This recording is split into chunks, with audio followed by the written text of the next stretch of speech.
नमस्कार, आपका बहुत बहुत स्वागत है। मैं हूं आपके साथ वर्षा शर्मा और रुख करेंगे देश और दुनिया की तमाम खबरों की ओर। प्रधानमंत्री नरेंद्र मोदी ने ईटी वर्ल्ड लीडर फोरम 2025 को संबोधित करते हुए भारत की आर्थिक और तकनीकी उपलब्धियों का व्यापक परिचय दिया। उन्होंने कहा कि आज भारत दुनिया की सबसे तेजी से बढ़ती प्रमुख अर्थव्यवस्था है और बहुत जल्द दुनिया की तीसरी सबसे बड़ी अर्थव्यवस्था बनने जा रहा है। विशेषज्ञ अनुमान लगा रहे हैं कि विश्व की वृद्धि में भारत का योगदान लगभग 20% होने वाला है। पीएम ने फोरम में भारत की आर्थिक वृद्धि, अंतरिक्ष में उपलब्धियों और तकनीकी आत्मनिर्भरता पर जोर देते हुए वैश्विक समुदाय को भारत में निवेश और सहयोग के अवसरों के लिए आमंत्रित भी किया। अभी पिछले हफ्ते ही लाल किले से मैंने नेक्स्ट जनरेशन रिफॉर्म्स की बात कही है और अब ये फोरम इस स्पिरिट के फोर्स मल्टीप्लायर के रूप में काम कर रहा है। साथियों, यहां वैश्विक परिस्थितियों पर, जियो इकोनॉमिक्स पर बहुत विस्तार से चर्चाएं हुई हैं और जब हम ग्लोबल कॉन्टेक्स्ट में देखते हैं तो आपको भारत की इकोनॉमी की मजबूती का एहसास होता है।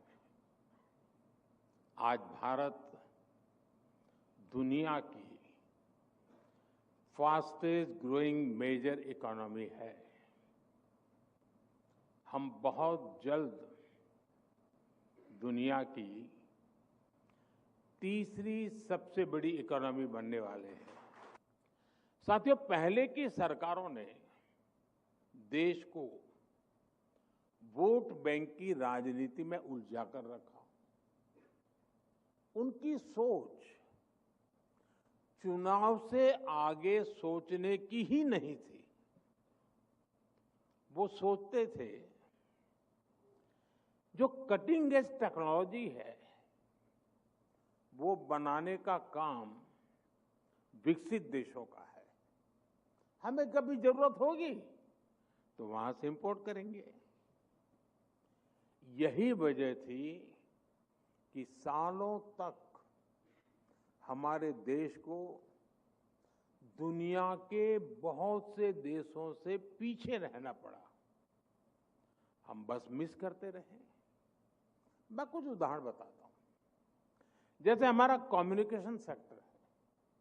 जब दुनिया में इंटरनेट का दौर शुरू हुआ तो उस वक्त की सरकार असमझ में से थी। फिर 2G का दौर आया तो क्या क्या हुआ ये हम सब ने देखा है। हमने वो बस मिस कर दी। हम 2G, 3G और 4G के लिए भी विदेशों पर निर्भर रहे।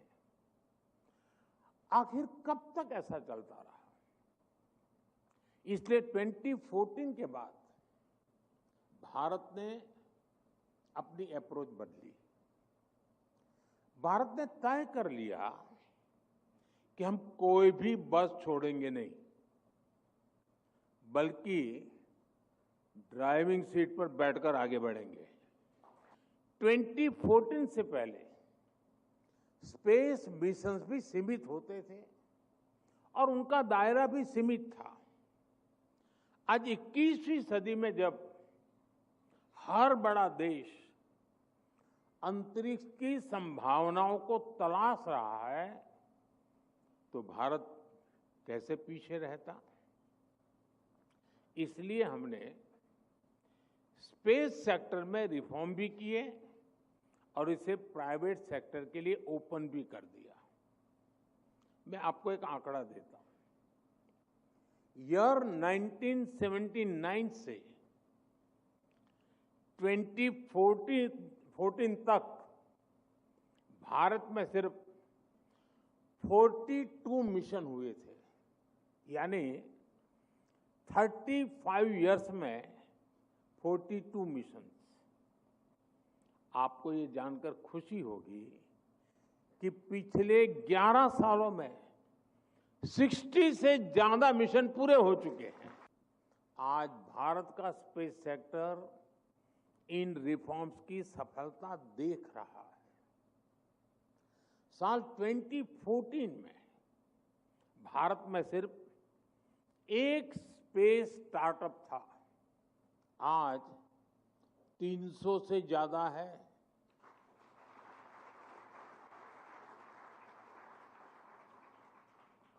और वो समय भी दूर नहीं जब अंतरिक्ष में हमारा अपना स्पेस स्टेशन होगा। साथियों, हम इंक्रीमेंटल चेंज के लिए नहीं बल्कि क्वांटम जंप का लक्ष्य लेकर आगे बढ़ रहे हैं। हरियाणा के सीएम नायब सिंह सैनी ने सिरसा में युवा मैराथन को हरी झंडी दिखाकर रवाना किया। इस मौके पर उन्होंने युवाओं को नशे की जकड़न से बाहर निकालकर खेलों और स्वास्थ्य की दिशा में आगे बढ़ने का आह्वान किया। सीएम सैनी ने कहा कि आज की सुबह कोई साधारण सुबह नहीं बल्कि एक नए हरियाणा के निर्माण की शुरुआत है। यह पहल युवाओं को नशे के अंधकार से निकालकर खेलों के प्रकाश की ओर ले जाने का काम कर रही है। कि मैं सबसे पहले डबवाली के अपने युवा साथियों को, बुजुर्गों को मैं प्रणाम करता हूं। आप सबको नमस्कार करता हूं। आज की यह सुबह ये कोई साधारण सुबह नहीं है, यह एक नई शुरुआत है, नए हरियाणा के निर्माण की शुरुआत है। यह सुबह उस संकल्प की साक्षी है जो हमारे युवाओं को नशे के अंधकार से निकाल करके खेलों के प्रकाश की ओर ले जाने का ये काम करती है। ये वो सुबह है। मैं ये बताना चाहता हूं कि यूथ मैराथन ये हरियाणा उदय कार्यक्रम के तहत हमारे अधिकारीगण इसका आयोजन करते हैं।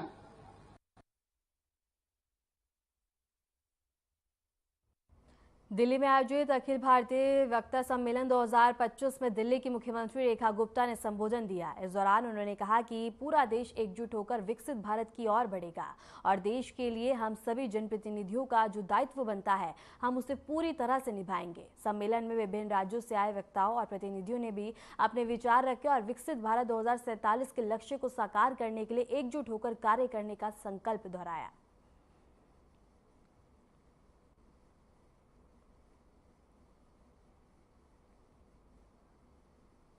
उत्तर प्रदेश के मुख्यमंत्री योगी आदित्यनाथ ने गोरखनाथ मंदिर में आयोजित जनता दर्शन कार्यक्रम के दौरान लोगों की समस्याएं सुनी। इस मौके पर प्रदेश के अलग अलग जिलों से आए लोगों ने मुख्यमंत्री से अपनी शिकायतें और समस्याएं उनके समक्ष रखी। मुख्यमंत्री योगी ने अधिकारियों को मौके पर ही आवश्यक जरूरी दिशा निर्देश दिए और इसके साथ ही निर्देश देते हुए उन्होंने कहा कि जनता की समस्याओं का समय से और इसके साथ ही पारदर्शी तरीके से समाधान होना चाहिए। उन्होंने स्पष्ट किया कि शासन की प्राथमिकता है कि हर व्यक्ति की बात सुनी जाए और की समस्या को दूर किया जाए और इसके साथ ही शिकायतों का निस्तारण समयबद्ध तरीके से किया जाए।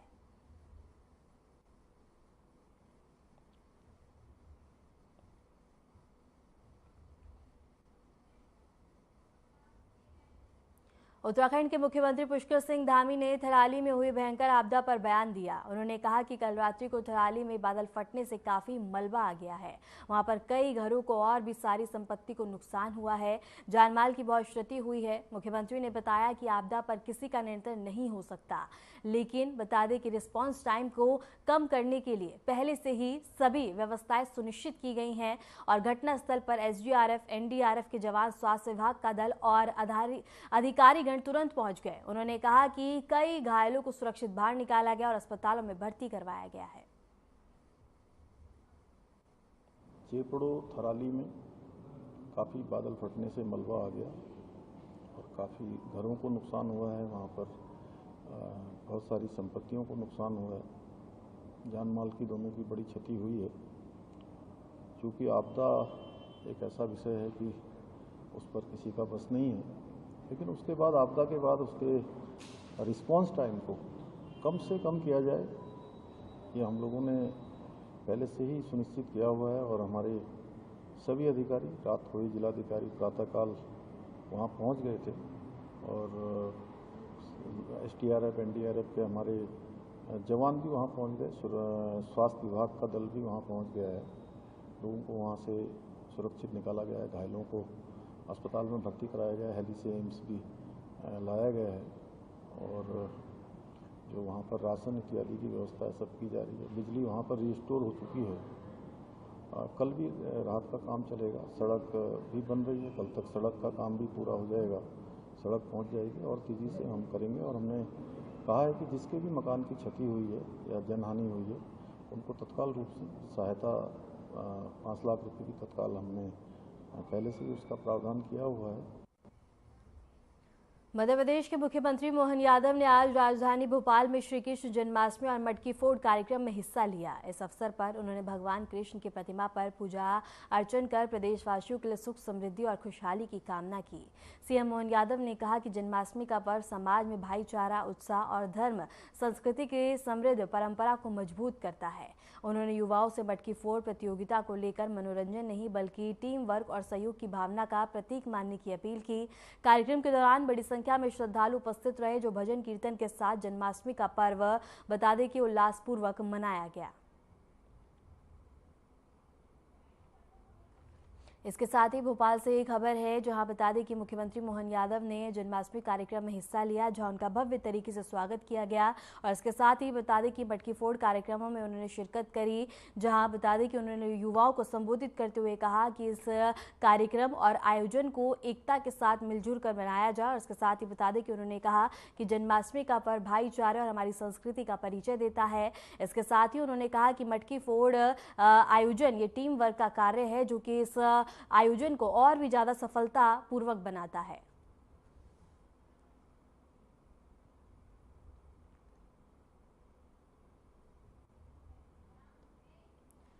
बिहार में कांग्रेस सांसद और लोकसभा विपक्ष के नेता राहुल गांधी और राजद नेता तेजस्वी यादव ने मतदाता अधिकार यात्रा में हिस्सा लिया। इस दौरान दोनों नेताओं ने बता दी कि मोटरसाइकिल पर सवार होकर लोगों से सीधा संवाद करते हुए मतदान के महत्व पर जोर दिया। बता दें कि वोटर अधिकार यात्रा निकाली जा रही है जहां बता दें कि अब तेजस्वी यादव और राहुल गांधी ने मोटरसाइकिल पर सवार होकर लोगों से सीधा संवाद किया और इसके साथ ही अपने मत का प्रयोग करने का तरीका और इसके साथ ही बता दें कि जागरूक किया गया। इसके साथ ही बिहार से एक खबर है जहां बता दें कि मतदाता अधिकार यात्रा निकाली जा रही है जहां बता दें कि राहुल गांधी और तेजस्वी यादव ने मोटरसाइकिल पर सवार होकर लोगों से सीधा संवाद किया जहां लोगों को जागरूक किया गया और अपने मत का सही तरीके से प्रयोग करने को लेकर जानकारी भी दी। और इसके साथ ही बता दें कि लगातार ये हंगामा देखने को मिल रहा है जहां बता दें कि वोट चोरी का आरोप लगाया गया विपक्ष की ओर से, जिसके बाद राहुल गांधी ने यह यात्रा निकाली और इसके साथ ही यात्रा का सिलसिला जारी है जहां तेजस्वी यादव और राहुल गांधी यात्रा के जरिए से लोगों को जागरूक करते हुए नजर आ रहे हैं।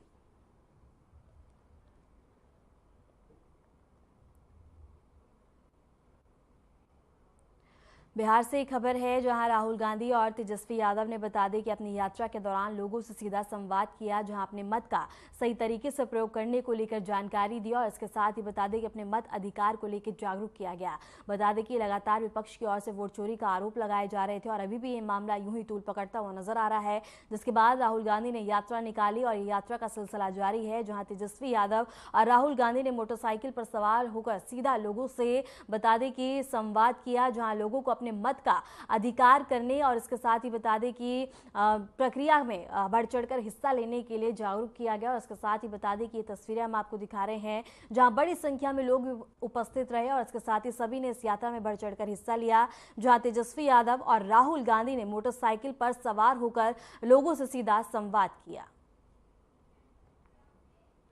दिल्ली में यमुना नदी का जलस्तर लगातार बढ़ता हुआ नजर आ रहा है और यह चेतावनी स्तर के करीब पहुंच चुका है। मौसम विभाग और प्रशासन की ओर से स्थिति पर लगातार नजर रखी जा रही है। फिलहाल निचले इलाकों में अलर्ट जारी कर दिया गया है ताकि लोग समय रहते सुरक्षित स्थानों पर पहुंच सके। प्रशासन का कहना है कि यदि जलस्तर में और भी ज्यादा बढ़ोतरी होती है तो बचाव दलों को तुरंत राहत कार्य में लगाया जाएगा। दिल्ली से एक खबर है जहां बता दें कि यमुना का जलस्तर लगातार बढ़ता हुआ नजर आ रहा है। लगातार हो रही मूसलाधार बारिश के बाद बाद अब बता दें कि खतरे के निशान से ऊपर यमुना बह रही है, जिसके बाद अब लोगों को बता दें कि काफी ज्यादा चिंता हो रही है। और इसके साथ ही प्रशासन और मौसम विभाग की ओर से एहतियातन के तौर पर बता दें कि तमाम व्यवस्था की गई है, शिविर बनाए गए हैं ताकि लोगों को कोई भी परेशानी ना हो। और इसके साथ ही बता दें कि यमुना के किनारे रह रहे लोगों को बता दें कि आश्रय दिए गए हैं ताकि वो वहां रह सके। और इसके साथ ही बता दें कि आवश्यक सामान भी उन तक पहुंचाए जा रहे हैं ताकि कोई भी परेशानी लोगों को ना झेलनी पड़े। और इसके साथ ही बता दें कि लगातार हो रही मूसलाधार बारिश के बाद अब यमुना का जलस्तर लगातार बढ़ता जा रहा है। और इसके साथ ही कई ज्यादा और कहीं ना कहीं बता दें कि इससे किसानों को भी काफी ज्यादा परेशानी हो रही है, उनकी फसलों को नुकसान हो रहा है। तो वहीं दूसरी ओर रास्ते जलमग्न हो गए हैं, लोगों को अब खतरा सताता हुआ नजर आ रहा है, जहां बता दें कि जलस्तर बढ़ने के बाद अब बाढ़ का खतरा बना हुआ है। और इसके साथ ही प्रशासन की ओर से तमाम व्यवस्था की गई है। और इसके साथ ही बता दें कि लोगों को आश्रय दिए गए हैं ताकि उनको सुरक्षित रखा जा सके और उनकी सुरक्षा में कोई भी चूक ना हो।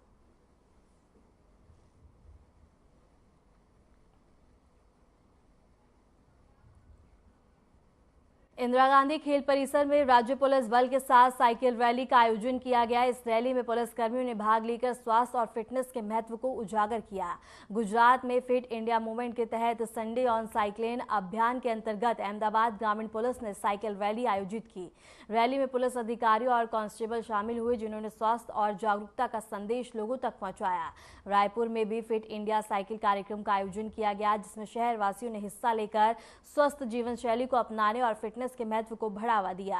ये 3 तस्वीरें हम आपको दिखा रहे हैं, जहां बता दें कि फिट इंडिया को लेकर, और ये पहली तस्वीर दिल्ली की है, दूसरी छत्तीसगढ़ की है, तीसरी गुजरात की है। और इसके साथ ही तीनों ही तस्वीरों में दिखा जा सकता है कि किस तरह से स्वस्थ होने का लोगों को जागरूक किया जा रहा है। और फिट इंडिया को लेकर बता दें कि ये रैली का आयोजन किया गया, जहां लोगों ने बढ़ चढ़कर हिस्सा लिया। और इसके साथ ही बता दें कि पुलिसकर्मियों ने, कांस्टेबलों ने इसमें हिस्सा लेकर लोगों को स्वस्थ जीवन शैली अपनाने को लेकर जागरूक किया गया। और इसके साथ ही दिल्ली में राज्य पुलिस साइकिल रैली का आयोजन किया गया। और इसके साथ ही छत्तीसगढ़ में ही बता दें कि लोगों ने साइकिल चलाकर स्वस्थ रहने का और इसके साथ ही जीवन शैली को अपनाने का संदेश दिया गया। गुजरात में भी बता दें कि साइकिल रैली का आयोजन किया गया, जहां तीनों ही जगह पे लोगों ने बढ़ चढ़कर हिस्सा लिया और इसके साथ ही स्वस्थ रहने की अपील की गई और लोगों को ये फिटनेस और इसके साथ ही अपनी जीवन शैली में उतारने के लिए संदेश दिया गया। इसके साथ ही संडे ऑन साइकिलिंग अभियान की शुरुआत और इसके साथ ही बता दें कि तीनों ही जगह पर लोगों ने साइकिल रैली में भाग लिया, सभी ने बढ़ चढ़कर हिस्सा लिया और फिट रहने का संदेश दिया गया और लोगों को जागरूक किया गया अपने स्वास्थ्य को लेकर। और उसके साथ ही बता दें कि साइकिल में इस रैली में बता दें कि पुलिसकर्मियों ने भी बढ़ चढ़कर हिस्सा लिया, आम नागरिकों ने बढ़ चढ़कर हिस्सा लिया, जहां बता दें कि साइकिल चलाकर लोगों को स्वस्थ रहने की संदेश दिया गया और अपील भी की गई। जम्मू कश्मीर के शहर के विभिन्न हिस्सों में बारिश हुई है, जिससे मौसम ठंडा और सुहाना हो गया। और इसके साथ ही उधमपुर जिले के कुछ हिस्सों में हल्की से मध्यम बारिश दर्ज की गई है, जिससे किसानों और आम जनता को राहत मिली है। कठुआ जम्मू पठानकोट राजमार्ग के पास बता दें कि सहारखाद नदी बंध पे पुल को नुकसान पहुंचा है। लगातार बारिश और नदी के उफान के कारण पुल क्षतिग्रस्त हो गया है, जिससे यातायात बुरी तरह से प्रभावित हुआ। प्रशासन ने चेतावनी जारी करते हुए नागरिकों को नदी के पास जाने से बचने की सलाह दी है। इसके साथ ही बता दें कि शहर के कुछ हिस्सों में भारी बारिश हुई है, जिससे निचले इलाकों में जलभराव की समस्या उत्पन्न हुई है। प्रशासन ने बचाव और राहत कार्य को तत्परता से सक्रिय किया है। मौसम विभाग ने अगले कुछ दिनों के लिए भी भारी बारिश की संभावना जताई और लोगों से सतर्क रहने का आग्रह किया गया है। इसके साथ ही ये तस्वीरें हम आपको दिखा रहे हैं, जहां लगातार हो रही मूसलाधार बारिश के बाद लोगों में काफी ज्यादा चिंता बढ़ गई है, रास्ते जलमग्न हो गए हैं, लोगों को आने जाने में दिक्कत हो रही है, जाम की स्थिति बनी हुई है। और इसके साथ ही बता दें कि जम्मू कश्मीर में भारी बारिश का सिलसिला यूं ही जारी है, रास्ते जलमग्न हो गए हैं, आने जाने में दिक्कत हो रही है, बाढ़ का खतरा बना हुआ है। और इसके साथ ही बता दें कि नदियों का जलस्तर लगातार बढ़ रहा है, खतरे के निशान से ऊपर नदियां बह रही हैं, जिसके बाद प्रशासन ने बता दें कि तमाम व्यवस्था की है ताकि लोगों को कोई भी परेशानी ना हो। इसके साथ ही बता दें कि गड्ढे भी काफी ज्यादा हैं, जिससे लोगों को आने जाने में दिक्कत हो रही है। और इसके साथ ही बता दें कि अप्रिय घटना होने की भी चिंता अब लोगों में बढ़ गई है, क्योंकि बारिश रास्ते जलमग्न होने के बाद लोगों को वो गड्ढे दिखाई नहीं देते हैं, जिसके बाद बता दें कि घटना का खतरा और भी ज्यादा बढ़ जाता है। और इसके साथ ही बता दें कि काफी ज्यादा नुकसान हुआ है। और ये 4 तस्वीरें हम आपको दिखा रहे हैं, जहां देखा जा सकता है साफ तौर पे कि किस तरह से नदियों का जलस्तर बढ़ा हुआ है। राजस्थान के कई हिस्सों में लगातार बारिश का दौर जारी है। चंबल नदी का जलस्तर खतरे के निशान से ऊपर बह रहा है, जिससे आसपास के क्षेत्रों में बता दें कि सतर्कता बढ़ा दी गई है और दौसा में भारी बारिश के कारण कई जगहों पर जलभराव देखा गया, जिससे आवागमन प्रभावित हुआ है। प्रशासन ने स्थानीय लोगों को सुरक्षित स्थानों पर रहने की सलाह दी है। अजमेर शहर के कुछ हिस्सों में भारी बारिश हुई है, जिससे मौसम ठंडा और सुहाना हो गया। नागरिकों से सड़क और निचले इलाकों में सतर्क रहने का आग्रह किया गया है। ये 3 तस्वीरें हम आपको दिखा रहे हैं, जहां राजस्थान में बता दें कि कई हिस्सों में बारिश का सिलसिला जारी है और इसके साथ ही बता दें कि खतरे के निशान से चंबल नदी ऊपर बह रही है, जिसके बाद लोगों को काफी ज्यादा दिक्कत हो रही है और इसके साथ ही लोगों को आने जाने में परेशानियां हो रही हैं। नदी का जलस्तर बढ़ रहा है, रास्ते जलमग्न हो गए हैं, आवागमन में दिक्कत हो रही है और इसके साथ ही जाम की स्थिति बनी हुई है, जिससे घंटों लोग बता दें कि जाम में फंसे रहने को मजबूर हैं। इसके साथ ही प्रशासन ने लोगों से निचले इलाकों में जाने से और बचने की अपील की है, ताकि कोई भी खतरा ना हो और इसके साथ ही बता दें कि काफी ज्यादा नुकसान हुआ है।